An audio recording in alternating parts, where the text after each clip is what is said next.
Good afternoon. Thank you for attending today's sessions over the university program. I would like to introduce to you the IRP-RC-1 focused on the molten salt reactor program.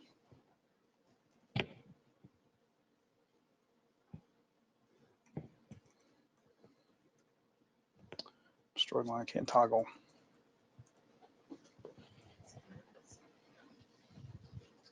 There he goes, sorry.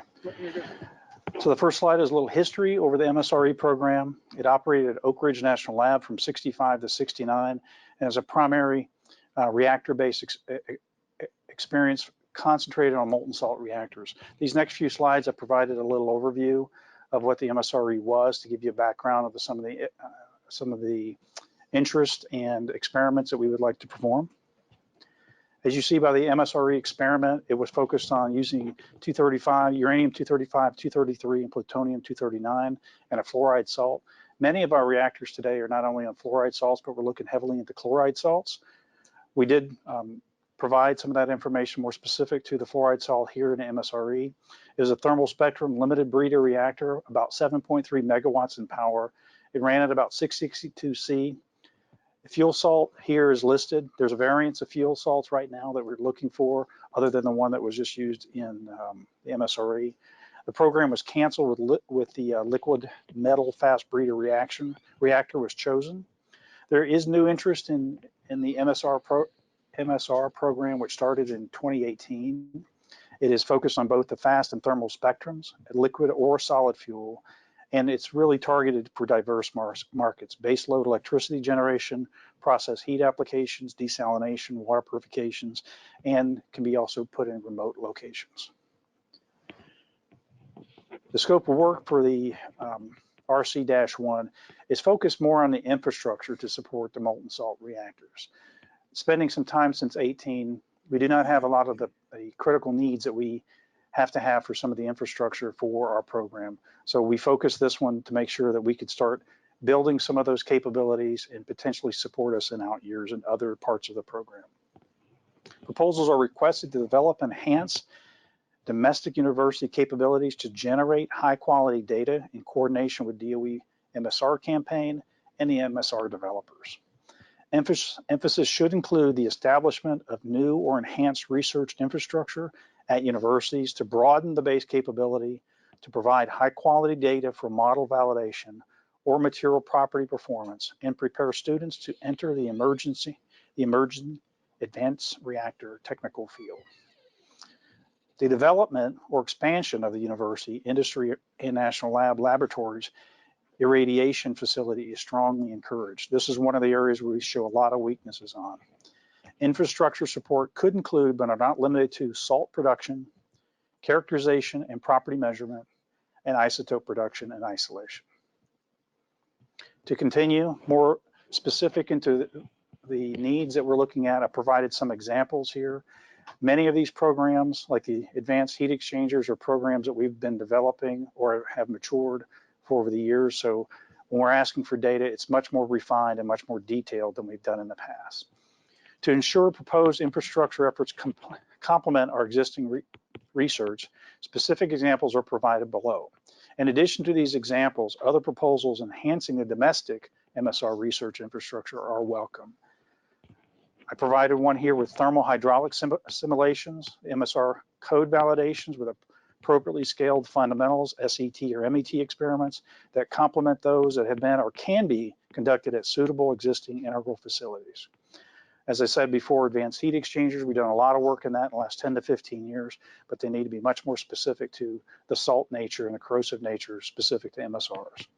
Experimental data for fusion, product retention, diffusion, and transport properties. A study that releases and transport behavioral radionuclides in liquid fueled molten salt reactors under representative irradiation conditions. This is something that we're in great need of, is the facilities to be able to support this type of data. Targeted irradiations of core internals and boundary materials. We need to understand the radiation damage effects, the swelling and brittlement segregation on advanced structural materials for representative molten salt reactors, and also for candidate non-metal reactor cores non-metal reactor core structural materials such as graphite or silicon carbide.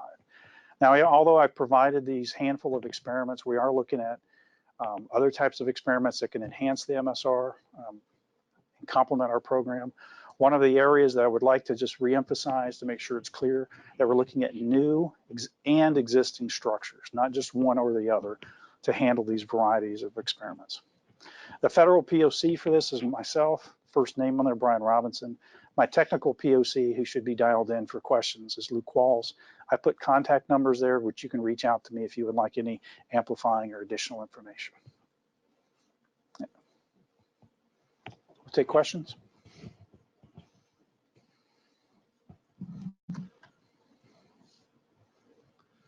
We do have Luke Walls on the line. I will unmute his mic.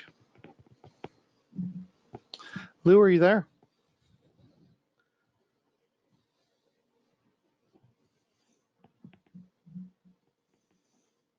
Lou?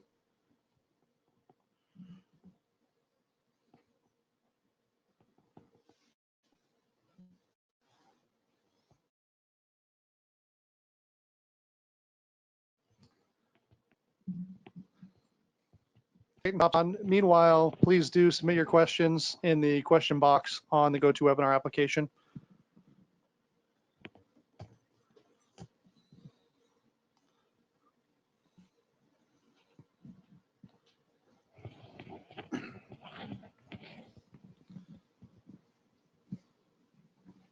Okay, we'll start off. We do have one question.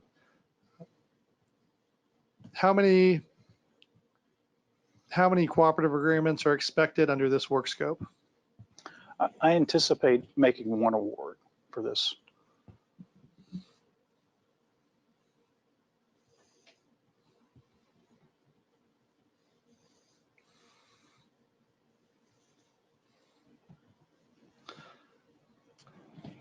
Are multifaceted sets, SETs, desired?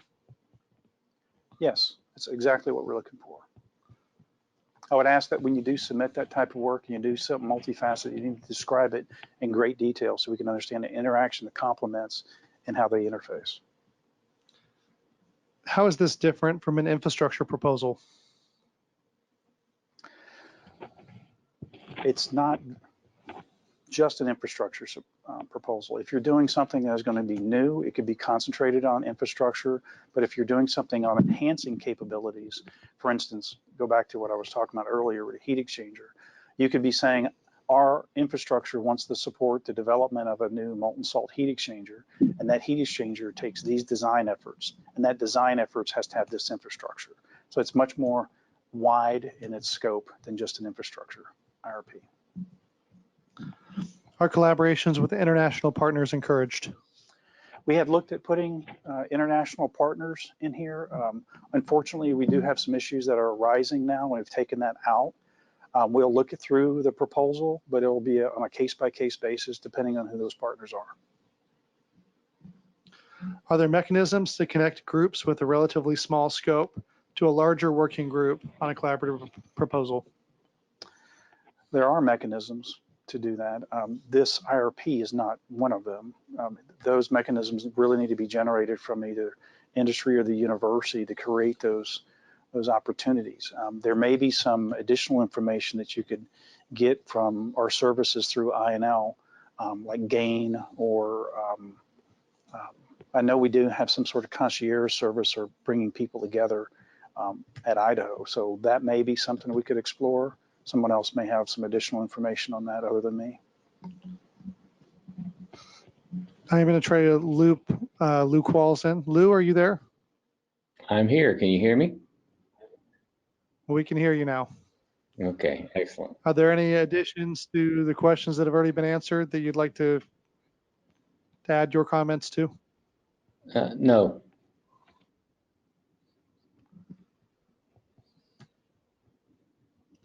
And Brian, to answer your question, NEUP does not facilitate any type of relationship building. So that's not something that we offer as part of the FOA. Can you identify specific radiation damage requirements? Yes, we probably can do that. That's probably much more of a technical question that we would do here. We did provide emails at the very end of that with Lou and myself. If whoever's interested in that type of information, certainly submit those and we'll get back to them. Is there a desired makeup of the advisory team?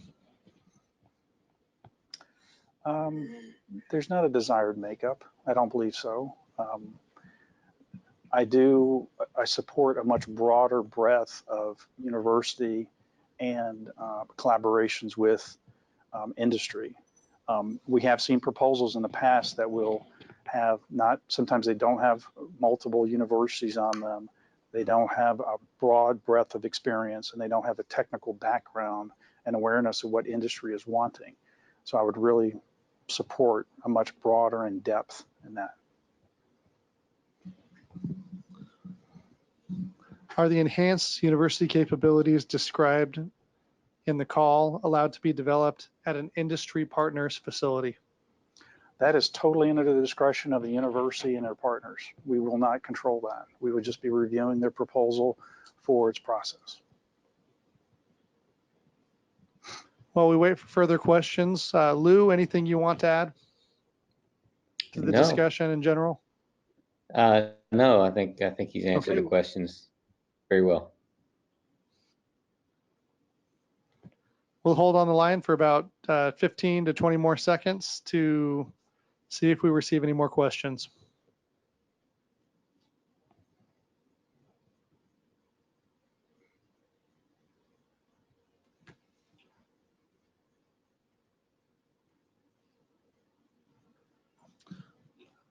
Brian, is improvement of nuclear data part of the scope? Improvement of nuclear data could be part of the scope. That's kind of, to me, that's a very wide spectrum. I mean, if you're going, well, you could be, you know what, the best part about this is that I do have a technical POC on there and I've been hogging all the questions. So let's kick that one over to Lou and see what he would have to say.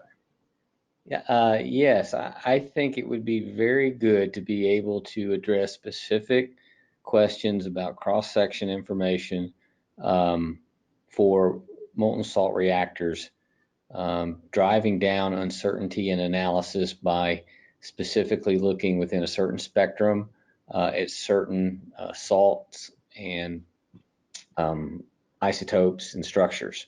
So the answer to that question is, I think, is absolutely.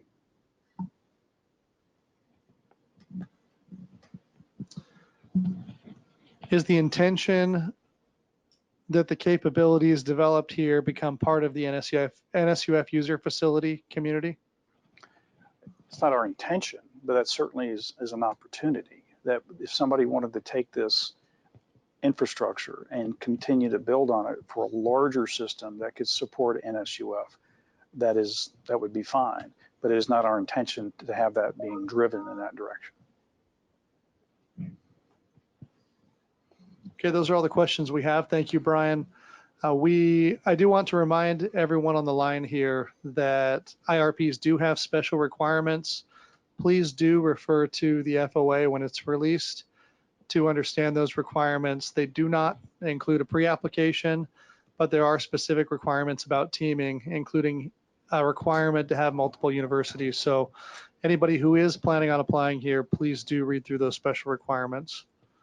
We will pick back up at the 3 o'clock hour with our next presentation from the high temperature gas reactor and fluoride high temperature salt cooled reactor groups. So please tune in then. Thanks.